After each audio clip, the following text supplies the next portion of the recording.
Mary Catherine Ham, Brian Wilson, Brian Neiman, today's newsmakers, and you, the Morning Majority. 105.9 FM. AM 630. WMAL.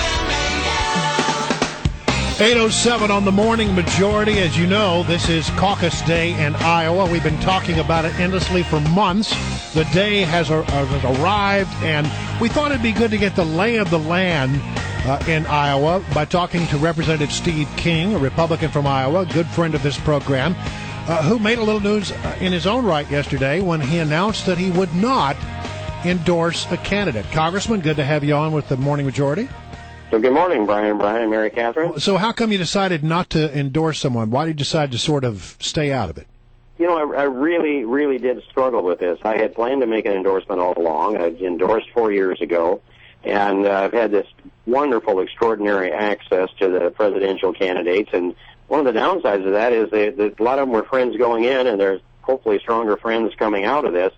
And I got to this position where I didn't have a single candidate that stood out in the kind of way that I could just that my heart and my head would come together with. And so each one of them brings their own assets to the table, and I could not get to that point where I thought one of them was clearly the leader that we needed to take America to the next level of our destiny. A number of them, I'm very happy with them as candidates, and I'd be very happy with them as president. So yesterday afternoon, I was standing outside WHO Radio, Ronald Reagan's former radio station, and I had to wait for him to come down and unlock the door, and it just hit me.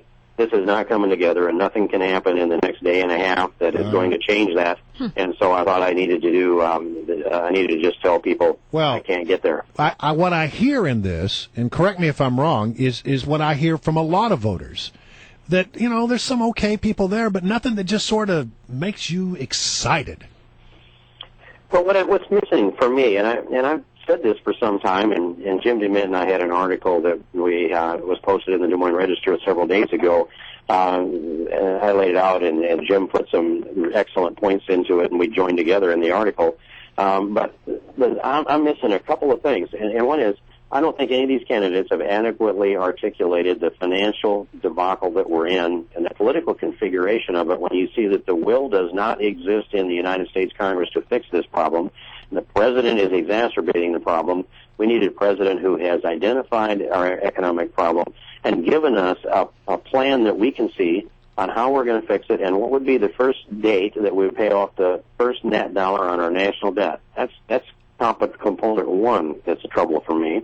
The second one is there's not the vision out there that I'm hearing from these candidates, and Ronald Reagan's shining city on the hill inspired us. If we didn't see that picture, we knew Reagan saw it.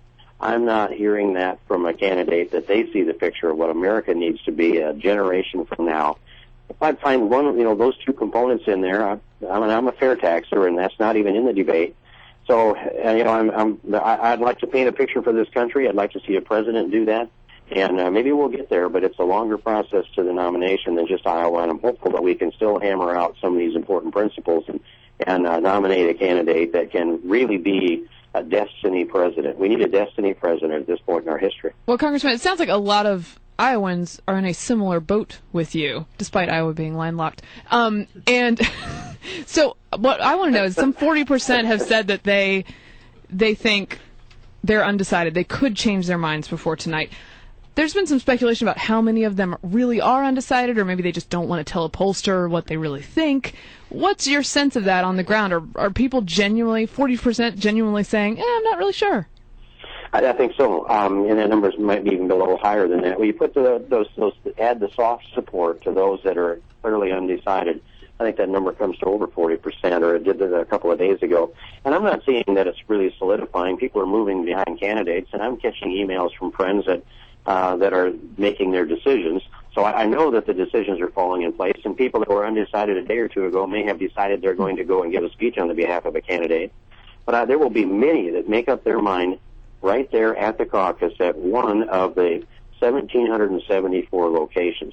I mean, just think if you're a candidate and you're well organized, and if you had 1,774 surrogate speakers that were well respected, effective speakers, you can really make a difference with the undecideds tonight. And I think that's where the surprise might be, is who's best organized to do that.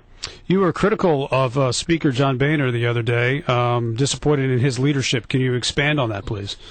Well, it's not wise to ever even say such a thing, but I guess I'll expand on it a little bit. And I mean, it comes down to this real clear frustration, and I've been clear about it all along. I haven't pulled punches really, and it's this that when we won the House majority. And, first of all, I thought Mitch McConnell's negotiations with the president to extend the Bush tax brackets and extend unemployment and do the thing they did with the payroll tax was a mistake. Mm-hmm. And I think that it came back to haunt us again here in this extension. But in the very beginning, from the first week, I began to call for shutting off all funding to Obamacare. That we had the momentum, we had the public behind us, we had 87 new freshman Republicans. And I tried mightily and burned up much of my political goodwill, if I had any, to get an amendment up on the floor that we could vote on to reject and shut off all funding to Obamacare.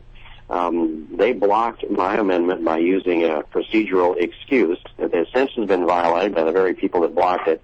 And we needed to confront this president. And their position was taken early on that there would be no situation by which there could be a government shutdown. And I don't want to shut down, but if the president had shut the government down because he was throwing a tantrum over us shutting off the funding to Obamacare, that would be on him, not on us. Well, Congressman, a shot across the Speaker's bow is a pretty serious thing to do. I would gather that you probably wouldn't do that if you didn't feel like there were others out there who felt the same way.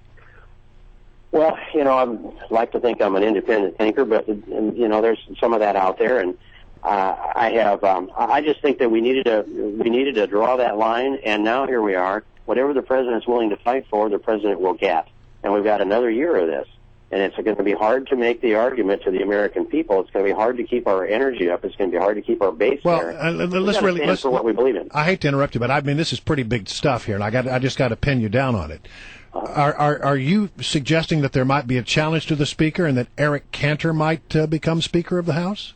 No, not at all. And I know that there was some member spoke anonymously here a little over a week ago and made such a mention. And I'm not part of that, and I don't know who that is, and I don't expect that, and I don't know that there's anything like that going on. And I'm not suggesting such a thing. I want to, and I don't know how we now marshal our forces and draw a line and really make it clear what we stand for. Because the president has rolled over us too many times. I don't know how now we draw that line, and I'm just expressing my disappointment. And I made it clear going into these points. We had a couple of places to really pitch the fight. One of them was on the continuing resolution March 4th to shut off all funding going to implement or enforce Obamacare. We didn't do that for the reasons I've said. And then we had the debt ceiling vote. That was the only other place that we had to pitch the challenge and get something for it. And now we're going to see the debt ceiling go up another $1.2 trillion. And I don't know if we can even find a way to express to the American people that I don't want to let that debt ceiling go up. I don't even know if we can get a real serious challenge to shut it off. So those are the two places, and I said it clearly going in. That's my objections today, and I'm not making any comments about the rest of the strategy. In fact, there's been some that's been put together that's been pretty good by the Speaker. All right. Congressman King, thanks for your time, and enjoy caucus night tonight.